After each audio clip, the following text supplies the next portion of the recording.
ఓం సాయిరామ్. బాబా భక్తులందరికీ కూడా నమస్కారం అండి. అందరూ కూడా సుఖంగా, సంతోషంగా, ఎప్పుడూ కూడా ఆనందంగా ఉండాలి అని చెప్పి ఆ బాబాగారి తరపున నేను కూడా మనస్ఫూర్తిగా కోరుకుంటున్నాను. ఈరోజు బాబాగారు అందించే సందేశం ఏంటి అంటే కనుక, తల్లి, ఈ శనివారం నన్ను ప్రశ్నించకుండా వెంకన్న స్వామి ముడుపుని తాకు. నువ్వు వినాలి అనుకుంటున్న శుభవార్త ఏంటో ఈ క్షణంలోనే తెలుసుకోమ్మా అని చెప్పి ఏదో ఒక తెలియని సందేశాన్ని ఈరోజు బాబాగారు మనకి అందించాలి అనుకుంటున్నారండి. మరి బాబాగారు ఏ సందేశం అందించినా కూడా అది మన మంచి కోసమే అయి ఉంటుంది అని చెప్పి మనందరికీ కూడా తెలిసిన విషయమే కదా. మరి సందేశం వినే ముందు అందరికీ కూడా ఒక చిన్న రిక్వెస్ట్ అండి. ఎవరైతే మన ఛానల్ చూస్తున్నారో వాళ్ళందరూ కూడా ముందుగా ఈ వీడియోకి ఒక చిన్న లైక్ ఇవ్వండి. కింద కామెంట్ సెక్షన్లో ఓం సాయిరామ్ అని చెప్పి టైప్ చేయండి. ఇక సందేశం వినే ముందు చాలామంది కూడా అడుగుతున్నారండి, వారి కోసం చెప్తున్నాను. అక్క, మేము ఎన్నో రకాల సమస్యలతో సతమతమైపోతున్నామక్క, మీకు తెలిసిన గురువుగారి గురించి చెప్పండి అక్క, నెంబర్ ఇవ్వండి అక్క అని చెప్పి అడుగుతున్నారండి. శ్రీ షిరిడి సాయిబాబా ఆశీస్సులతో జ్యోతిష్యం చెప్పబడును. గురూజీ శివరామరాజు గారు. Phone number 9959422552. మీరు ఇప్పటి వరకు ఎన్నో చోట్ల జ్యోతిష్యం అనేది చెప్పించుకొని మీరు కోరిన మార్పులు మీ జీవితాలలో జరుగక విసిగిపోయి ఉంటారు. కానీ ఈ గురువుగారిని మీరు ఒక్కసారైనా నమ్మకంతో కాంటాక్ట్ అవ్వండి. మీ సమస్యలు ఏవైనా కానివ్వండి, ప్రేమ, పెళ్ళి, ఉద్యోగం, రాజకీయం, సంతానం లేక ఇబ్బంది పడుతున్నా, భార్యాభర్తల మధ్య గొడవలున్నా, అప్పుల సమస్యలున్నా, శత్రు సమస్యలున్నా, ఇలా ఎటువంటి సమస్యలకైనా కానీ గురువుగారు ఆ సమస్యలకు తగిన పూజలు చేసి మీకు వెంటనే పరిష్కారాన్ని చూపిస్తారు. గురువుగారు చెప్పింది చెప్పినట్లు 100కి 1000% జరుగుతుందండి. ఇకనైనా ఈ నెంబర్కి కాంటాక్ట్ అయ్యి మీ సమస్యల నుంచి మీరు బయటపడి ఆనందంగా జీవితంలో ముందడుగు వేయండి. ఇక బాబాగారి యొక్క సందేశం విషయానికి వస్తే, తల్లి, ఈరోజు శనివారం నన్ను నమ్ముకొని నువ్వు వెంకన్న స్వామి ముడుపుని తాకావు. అయితే ఎన్నో కష్టాలతోటి నీ జీవితం అనేది గడుస్తూ ఉంది. బాబా, కష్టాలు ఎప్పుడు తీరతాయో నాకైతే నమ్మకం పోయింది బాబా, ఓర్పు కూడా నశించిపోయింది. ఎందుకంటే నేను కూడా మనిషినే కదా బాబా. ఎంతకాలం నేను ఓర్పుని పట్టాలి? ఎన్ని రోజులు, ఎన్ని నెలలు, ఎన్ని సంవత్సరాలు? ఇక కష్టాలకి ముగింపు అనేదే లేదు అని చెప్పి నాకు పూర్తిగా అర్థమైపోయింది. కనుక ఉంటే ఉంటాను, లేకుంటే లేదు అనుకొని ఈ యొక్క కష్టాలకి ఖచ్చితంగా నిలబడాలి అని ధైర్యంగా ఉన్నాను బాబా. ఎందుకంటే చేసేది ఏది కూడా లేనప్పుడు, ఏం చేయాలో అర్థం కానప్పుడు మరి ఎటువంటి నిర్ణయం తీసుకోవాలి బాబా నేనైనా కానీ, మీరే చెప్పండి అని చెప్పి నన్ను అడుగుతూ ఉన్నావు కదా తల్లి. అయితే కష్టాలన్నింటికీ కూడా కారణం ఏదైనా కానివ్వు, ముందుగా మనుషులని నమ్మడం మాత్రం మానేయి. ఎందుకంటే మనుషుల కంటే కూడా జంతువులే ఈ రోజుల్లో చాలా ఎక్కువగా విశ్వాసాన్ని చూపిస్తూ ఉన్నాయి. ఒక కుక్కను పిలిచి ఒక్క పూట నువ్వు అన్నం పెట్టావు అంటే రెండవ రోజు నీ దగ్గరికి ఎవరన్నా వస్తే తన యొక్క అరుపులతోటి వారిని నీకు హాని చేయకుండా కాపాడుతుంది. అంతటి విశ్వాసం జంతువులకి ఉంది. కానీ ప్రతిరోజు కూడా నువ్వు వండి పెడుతున్నది తింటున్న వాళ్ళకి మాత్రం నీ మీద ఎటువంటి విశ్వాసము లేదు, ఎటువంటి ప్రేమ కూడా లేదు. అదే నీ బాధ. తల్లి, వదిలేసేయి. ఎందుకంటే నీ గురించి ఆలోచించని వారి కోసం, నీ గురించి ఎక్కువగా ప్రేమను చూపించని వారి కోసం ఎందుకు నీ యొక్క సమయాన్ని, నీ యొక్క ఆలోచనలను వృధా చేసుకుంటున్నావు? ఇప్పటికైనా వదిలేసేయి. నిన్ను పట్టించుకోని వారిని వదిలేసేసేయి. అందరూ కూడా నటించేవారే తల్లి. నీ చుట్టుపక్కల కూడా అందరూ నటించేవారే ఎక్కువగా ఉన్నాయి. వారిదే రాజ్యం అనేది వెళుతుంది. ఆ యొక్క నటించే వాళ్ళ మధ్య ఒంటరిగా నలిగిపోతూ ఉన్నావు తల్లి. ఎప్పుడైనా కానీ ఒక మాట చెప్తాను, గుర్తుంచుకో. మంచివారు ఎప్పుడైనా కానీ ఒంటరిగా జీవించాల్సిందే. నటించే వారి చుట్టుపక్కలే 10 మంది ఉంటారు. ఎందుకంటే వారికి ఎక్కడ ఏ మాట చెప్పాలో తెలుసు, ఎవరిని ఎలా మెప్పించాలో తెలుసు. వారిని చూసి నువ్వేమీ నటించడం కొత్తగా నేర్చుకోవాల్సిన అవసరం లేదు తల్లి.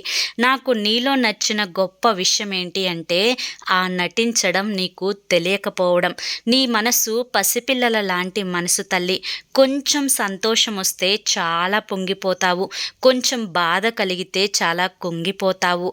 ఏది ఎప్పుడు ఎలా వస్తుందో అని చెప్పి భయపడుతూ బ్రతుకుతున్నావు. నటించడం రాని వాళ్ళ మధ్య ఒంటరిగా జీవితాన్ని ముందుకు నెట్టుకెళుతూ అదే ఆలోచనలతో విసిగిపోతున్నావు. ఇకనైనా కానీ ఆ ఆలోచనల్ని వదిలేసే తల్లి. ఎవరైతే నిన్ను నమ్మి నీ పక్కకి వచ్చి నీ గురించి మాట్లాడి నీకు మంచి చెడులు చెప్తూ ఉంటారో వారే నీకు అసలైన వారు. ఎవరైతే నటించేవారు ఉంటారో వారు నీ వారు కాదు అని చెప్పి నీకు తెలిసినా కూడా మళ్ళీ మళ్ళీ వారి గురించి ఆలోచించడం చాలా పెద్ద తప్పు అవుతుంది. ఆ తప్పు నువ్వు మళ్ళీ మళ్ళీ చేయకూడదు అన్న ఉద్దేశంతోటే నేను నీకు ఇన్నిసార్లు చెప్తున్నాను. తల్లి, నువ్వు ఎప్పుడూ కూడా ఒంటరివి అని ఫీల్ అవుతూ ఉంటావు కదా. నువ్వైతే ఒంటరివి కాదు తల్లి. తప్పకుండా నీకంటూ మంచి రోజులనే వస్తాయి. నీ మంచితనం, నీ విలువ అనేవి అందరికీ కూడా అర్థమయ్యే రోజు వస్తాయి. నీ ముందు మంచిగా ఉన్నట్లుగానే నటిస్తూ నువ్వు అనని మాటలు కూడా ఎదుటి వారి గురించి అన్నావు అని చెప్పి ఎదుటి వారికి పితృలు చెప్పే వాళ్ళందరూ కూడా ఈ రోజుల్లో రాజ్యమేలుతున్నారు. వారందరూ కూడా అనని మాటలు నువ్వు అన్నావు అని చెప్పి నిన్ను ద్వేషించడం మొదలుపెట్టారు. కానీ నిజానిజాలు ఇప్పుడు నీకు తెలియకపోవచ్చు, కానీ కొంతకాలానికి వారికి తెలిసే రోజు వస్తుంది కదా తల్లి. అప్పుడు మోసగాళ్ళెవరు, మంచి వాళ్ళెవరు అని చెప్పి తప్పకుండా అర్థం చేసుకుంటారు. ఎన్నో రోజుల్లో అది లేదు తల్లి, చాలా తొందరగానే ఆ రోజు రాబోతోంది. బిడ్డ, ఇక నీ యొక్క బంధం విషయం గురించి వస్తే పదే పదే నీ బంధం అనేది నిన్ను విసిగిస్తూ ఉన్నది. ఎన్నో రకాలుగా చెప్పి చూశావు, ఎన్నో రకాలుగా వాదించి చూశావు, ఎన్నోసార్లు అలిగి చూశావు, ఎన్నోసార్లు ఏడ్చి చూశావు, ఎన్నోసార్లు కోపగించుకొని చూశావు. ఎన్నిసార్లు చూసినా కూడా నీకు ఫలితం అనేదే కనిపించడం లేదు కదా తల్లి. అయితే ఆ యొక్క ఫలితం అనేది నీకు ఇప్పటికి కనిపించకపోయినా కానీ తప్పకుండా ఒకరోజు నీ యొక్క బంధం విషయంలో తప్పకుండా ఒక మార్పు అనేది వచ్చి తీరుతుంది. మూర్ఖులకి ఎంత చెప్పినా కూడా అర్థం కాదు తల్లి. ఎందుకంటే అన్నీ తెలిసిన వారికి ఎన్నైనా కూడా చెప్పొచ్చు. ఏమీ తెలియని వారికి చెప్తే అది విని నేర్చుకుంటారు. కానీ మూర్ఖులకి ఎప్పుడూ కూడా ఏది చెప్పలేము. వారిని అలా వదిలేసేయడమే మంచిది. వారి బ్రతుకుకి వారిని అలా వదిలేస్తేనే నీకు మంచి జరుగుతుంది. ఎందుకంటే మూర్ఖత్వంలోనే ఉంది కదా తల్లి. వారికి తత్వం అనేది తెలియదు, ఒక మూర్ఖత్వం తప్పితే. కనుక వారు నీతో ఎలా ఉంటారు అంటే కనుక నువ్వు ప్రేమగా ఉంటే ఆ రోజు నీతో ప్రేమగా ఉంటారు. నువ్వు కోపగించుకుంటే ఆ రోజు నీతో కోపగించుకుంటారు. నువ్వు గొడవాడితే నీతో గొడవ పడుతూ ఉంటారు. నువ్వు సైలెంట్గా ఉంటే వారు కూడా సైలెంట్గానే ఉంటారు. నీ యొక్క పద్ధతి వారి పట్ల ఎలా ఉంటుందో వారి యొక్క పద్ధతి కూడా నీ పట్ల అలాగే ఉంటుంది. ఎందుకంటే వాళ్ళు మూర్ఖులు కదా తల్లి. వారితో వాదించడం నీ యొక్క సమయాన్ని నువ్వు వృధా చేసుకోవడమే అవుతుంది. కనుక ఏది ఎలా జరుగుతుందో అలా జరుగుతుంది అని చెప్పి వారి దారికి వారిని వదిలేసేసి నువ్వు ఈ రోజు నుంచైనా కానీ ప్రశాంతంగా బ్రతకడం నేర్చుకో. ఎందుకంటే నీ బ్రతుకు నీకు చాలా ముఖ్యం. అసలు నీ గురించి ఆలోచించని వారి కోసం ఎందుకు ఆలోచిస్తున్నావు? ఎందుకు నువ్వు తాపత్రయపడుతున్నావు? ఎందుకు నువ్వు గొడవ చేస్తున్నావు? నీకు ఇప్పటికైనా కానీ అది ఆలోచించుకుంటే నువ్వే పెద్ద మూర్ఖురాల్లాగా నాకు అనిపిస్తున్నావు తల్లి. నేను ఏది ఏమన్నా కానీ నా బిడ్డ మంచిగా ఉండాలి, నా బిడ్డ సంతోషంగా ఉండాలి అన్న ఉద్దేశంతోనే కదా తల్లి నేను చెప్తాను. నా బిడ్డ నా మీద చాలాసార్లు అలకని చూపించింది. ఎన్నోసార్లు బాబా ఈ కష్టం ఉంది, ఆ కష్టం ఉంది, ఇది తీర్చు, అది తీర్చు అని నువ్వు నన్ను అడిగినప్పుడు ఆ సమయానికి నీ విషయంలో ఆ మంచి జరగనప్పుడు అసలు నేను లేనే లేదు అని చెప్పి నువ్వు ఎన్నోసార్లు నన్ను కోపగించుకొని నాతో మాట్లాడడం కూడా మానేశావు. నా మీద ఎంతో అలకని కూడా చూపించావు. నాకు నీ యొక్క బాధలు కష్టాలు చెప్పడాన్ని కూడా వదిలేసేసావు. అయినా కూడా నేను నిన్ను వదలను తల్లి. ఎందుకంటే ఒక్కసారి నా పాదాల దగ్గరికి వచ్చి ఏ బిడ్డ అయితే కన్నీరు పెడుతుందో ఆ బిడ్డ కన్నీటిని తుడిచేంత వరకు ఈ బాబా నిద్రపోడు తల్లి. కాకపోతే వారి యొక్క కర్మానుసారంగా అనుభవించాల్సినవి కొన్ని ఉంటాయి. వాటిని మార్చడం అనేది నా తరం కూడా కాదు తల్లి. కాకపోతే అవి 100% అనేది జరగాల్సి ఉంటే నేను నీకు 20% మాత్రమే జరిగేలా చూస్తున్నాను. కేవలం అది నీ యొక్క విషయంలో నేను జోక్యం చేసుకోవడం వల్ల మాత్రమే జరుగుతుంది అని చెప్పి ఇప్పటికైనా తెలుసుకో తల్లి. నీ వెంటే నీ నీడై నేను ఉంటాను అని చెప్పి నన్ను నమ్ము తల్లి. ఎటువంటి కష్టం నీ జోలికి రానివ్వకుండా సదా నీకు ఈ సందేశాల రూపంలో కొత్త సలహాలను ఇస్తూ నిన్ను కాపాడే ప్రయత్నాన్ని చేస్తున్నాను. దేని గురించి కూడా నువ్వు ఆలోచించకుండా అంతా నీ మంచి నీ కోసమే జరుగుతుంది. ఏది జరిగినా కూడా నా కోసమే అన్నట్లుగా ఆలోచించుకో తల్లి. నువ్వు ఈరోజు ఈ కష్టం ఉంది అని చెప్పి వెంకన్న స్వామిని ముడుపుని తాకావు అంటే నీ యొక్క కష్టాలన్నీ కూడా తీరిపోతాయి. నీ యొక్క బాధలన్నీ కూడా తీరిపోతాయి.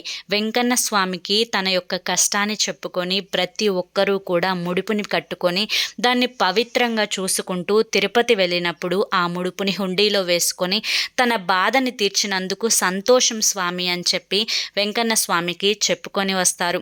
కానీ నీ బదులు నేను అంటే ఆ యొక్క పనిని నేను తీసుకుంటున్నాను. ఎందుకంటే నువ్వు ఈరోజు ఈ ముడుపుని తాకావు. ఏ కష్టాన్ని చెప్పుకొని నువ్వు ఈ ముడుపుని తాకావో ఆ కష్టం అనేది తప్పకుండా తీరేలా నీకు వెంకన్న స్వామి ఆశీర్వాదం ఇస్తారు. బిడ్డ, ఒక్క విషయం చెప్తాను, జాగ్రత్తగా విను. నేను చెప్పే ఈ యొక్క చిన్న పని చేశావు అంటే కనుక నీ ఇంట్లో ఉండే ఈ యొక్క గొడవలు, తగాదాలు, నిద్ర లేకపోవడం, అనారోగ్యం, మానసిక సమస్యలు, కదిలిస్తే బాధ రావడం, ఇవన్నీ కూడా తీరిపోయి ఇల్లంతా కూడా పాజిటివ్ ఎనర్జీతో నిండి ఉంటుంది. మనసంతా కూడా ప్రశాంతంగా ఉంటుంది. ఏ పని చేసినా కూడా అంతా కూడా కలుసుబాటుతనంగా ఉంటుంది. తల్లి, ఎవరి గురించి ఎక్కువగా ఆలోచించి మనస్సుని పాడు చేసుకోకు. నువ్వు ఒంటరి దానివి అనే యొక్క ఆలోచన నుంచి మొదటిగా నువ్వు బయటపడు. ఎవరికి ఎవరు తోడు కాదు. అందరూ కూడా ఒకరికి ఒకరు నటించుకుంటూ లేని ప్రేమను, ఆప్యాయతను చూపించుకుంటూ ఒక నాటకం లాంటి జీవితాన్ని జీవిస్తున్నారు. నీకు అంతటి కర్మ ఏమి పట్టలేదు. మొదటి నుంచి నువ్వు ఎలాగైతే ఉన్నావో ఈ రోజున కూడా నువ్వు అలాగే ఉన్నావు తల్లి. కనుక నీవు కొత్తగా నటించే అలవాట్లు అనేవి మానుకొని నీవు ఎలా ఉంటున్నావో అలాగే ఉంటే కనుక నీ జీవితం ఇంకా సాఫీగా ముందుకు వెళ్తుంది. తల్లి, మరొక్క మాట చెప్తాను, జాగ్రత్తగా విను. ఏదన్నా ఒక శనివారం రోజు వెంకన్న స్వామి ముందు 5 పిండి దీపాలను, వెంకన్న నామాలను ఆ దీపాల మీద గంధంతో అలంకరించి కుంకుమ బొట్లు పెట్టి అందులో నువ్వుల నూనెని వేసి కింద తమలపాకును వేసి ఆ యొక్క పిండి దీపాలని తమలపాకుల మీద పెట్టి నీ యొక్క కష్టాన్ని, బాధని తీర్చమని చెప్పి వెంకన్న స్వామిని వేడుకుంటూ 5 దీపాలను కనుక నువ్వు వెలిగించినట్లయితే కనుక నీ యొక్క కష్టము, బాధ అన్నీ కూడా తీరిపోతాయి. ఇక జలదీపాన్ని వెలిగించే ప్రయత్నం చేయి తల్లి. నువ్వు ఇంట్లో ఏదైనా ఒక గాజు గిన్నె ఉంటే ఆ గాజు గిన్నెని తీసుకో. ఆ గిన్నెలో ఒక 1/4 వంతు వరకు నీటితో నింపు. తరువాత అందులో ఒక 50 గ్రాముల నువ్వుల నూనెని వేయి. ఆ విధంగా నువ్వుల నూనె వేసిన తర్వాత ఏదన్నా ఒక పేపర్ తీసుకొని ఆ పేపర్కి, అంటే ఆ పేపర్ ఎలా ఉండాలి అంటే నీటి మీద, నూనె మీద తేలే విధంగా ఉండాలి అని గుర్తుంచుకో. ఆ పేపర్కి ఒక చిన్న హోల్ని పెట్టి అందులో గుబ్బ ఒత్తు ఉంటుంది కదా తల్లి, ఆ గుబ్బ ఒత్తిని అందులో పెట్టి చక్కగా నలిపి అది కూడా నూనెలో ముంచి ఆ యొక్క నీటి దీపాన్ని నువ్వు ఈశాన్యం మూల వెలిగించినట్లయితే కనుక ఆ దీపం ఎలాంటి ఆ శక్తిని ప్రదర్శిస్తుంది అంటే అది ఆకాశ దీపంగా వెలుగుతుంది. అంతేకాకుండా జలానికి, అగ్నికి, గాలికి, అన్నిటికీ పంచభూతాల సాక్షిగా నీ యొక్క బాధను తీర్చమని చెప్పి ఈ యొక్క యూనివర్స్తో నువ్వు చెప్పి ఆ దీపాన్ని కనుక వెలిగించినట్లయితే ఆ జలదీపం కొండెక్కేలోపు నీ యొక్క కష్టం అనేది తీరిపోతుంది. అంత పవర్ఫుల్గా జలదీపం అనేది పనిచేస్తుంది. బిడ్డ, ఈ రెండింటిలో నీకు ఏది కుదిరితే అది చేసుకో.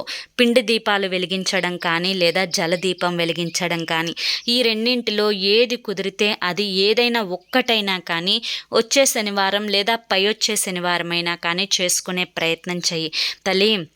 నీ యొక్క కష్టాలు అనేవి తీరే మార్గం అనేది నీకు ఖచ్చితంగా దొరుకుతుంది. నీ యొక్క కష్టాలు తీరడానికై ఈ సందేశం అనేది నీ చెవిన పడుతుంది. నీ చెవిన పడింది ఈరోజు అంటే అర్థం నీ కష్టం తీరిపోయినట్లే అని చెప్పి నువ్వు అర్థం చేసుకొని సంతోషపడు. ఇక నుంచైనా కానీ ఎదుటి వారి గురించి ఆలోచించడం మానివేసేయి. నీ గురించి నువ్వు ఆలోచించుకో. నీకు ఎంత దగ్గర బంధమైనా కానీ తప్పకుండా నీ యొక్క విలువ తెలుసుకునే రోజు ఆ బంధానికి వస్తుంది. అప్పటి వరకు కాస్తంత సమయాన్ని నువ్వు తప్పకుండా ఓర్పుతో ఎదురు చూడాలి. కనుక నువ్వు దాని గురించి కూడా ఆలోచించడం మానేసేయి.